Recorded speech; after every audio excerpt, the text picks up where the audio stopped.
I don't know. I think WrestleMania 1 in and of itself is something you'll never forget because it was like you wanted to start a tradition, and every nickel that you had was rolled right out there on the table on that, and it was a do or die thing. Had that not occurred and been a success, then you wouldn't be, nor would I be sitting here. So, I mean, WrestleMania 1 is extremely important in my mind, and all the things that happen, I can almost relive it minute by minute. And of course, there are other great WrestleManias, WrestleMania 3 with Hogan and Andre. I mean, that's the closest thing I can relate to in terms of Hogan versus Rock. Although I always knew that Hogan and Andre were almost of the same era, but I never thought I would ever see Hogan and Rock.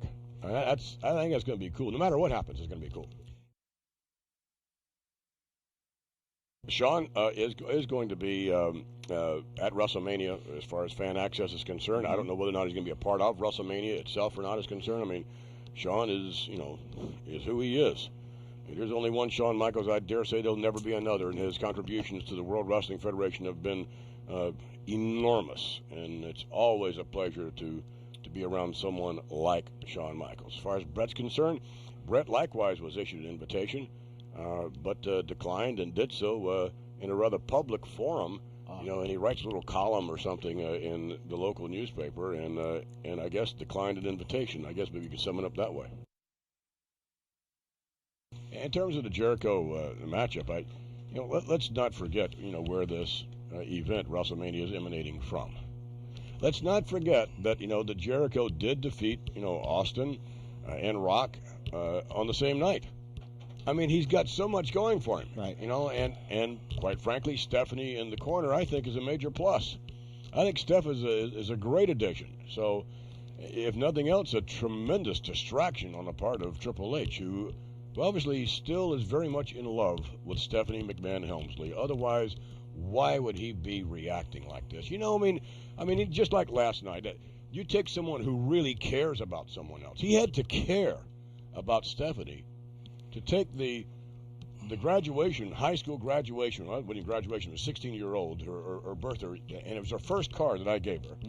And to split that car in two, that takes effort. That means he must still truly care for Stephanie. Well, that's one way of looking at it. No, it's the only way of looking at it. He's going to be so distracted at WrestleMania, I don't think you're going to see the best of Triple H. Quite frankly, I do think you will see the best of Chris Jericho. I look at things very pragmatically, and when I say that I make almost all of my business decisions based upon what I believe WWF fans want to see, I really mean that. There's one side of me from a public standpoint that most people, well, he says that, but he doesn't mean it. But if you look back on everything that's ever been done here, I do mean it. So therefore, sure, I could envision that if things were right, and it happened. So, and I do. That's the way we run our business. I mean, what do fans want to see? What would they like to see? Did you ever envision at a time, even when considering bringing these guys back, the NWO, the fact that a lot of the fans were saying maybe Hall and Nash and Hogan, for that matter, were over the hill and they couldn't cut the mustard with a guy like The Rock or Stone Cold Steve Austin? I mean, did that ever enter your mind that possibly you could bring these guys in and it would just maybe tank? No, because when Hall and Nash left here, they were just they hadn't even quite reached their prime when they left here. So if anything, there may be a little ring rust or something like that, only because of lack of competition where they went. I mean, they were bored. I mean, when they went down to WCW, there was nothing that could possibly compare with them. And then Hogan latched onto them, or they latched on to Hogan, whichever it was, and they formed this NWO group. And quite frankly, from an NWO group standpoint at WCW, they were perceived, finally, a bit of fresh air coming in, and guys who know how to kick ass and take names, and they did. But now bringing them back here, the timing is right. It works out for everyone. And there may still be a little ring rust left on them. I don't know. I guess we're going to find out at WrestleMania. But I wouldn't, if there is, I wouldn't expect much at all. I mean, I really think they're going to cut loose. You brought them back, and, it's a situation. Have you run into any problems with them at all? There was so much said before they returned. These guys were going to be problems. Have you personally had to deal with any issues or problems with regards to Hogan, Hall, and Nash? Now, again, there is so much that goes on in that small little internet world, of making things up and talking about someone's ego and how difficult they are to manage and whatever. And quite frankly, so little is made of the professionalism of these three individuals. And quite frankly, when Hall and Nash left the World Wrestling Federation, they were heartbroken. They did not want to leave. They really didn't. And, had I done anything at that time to keep them in terms of, taking care of their families, they would have never left. But at that time, we were set up totally differently. Competing with Turner's checkbook at the time was very difficult, and they made a business decision. And did all the right things that any professional would when they left.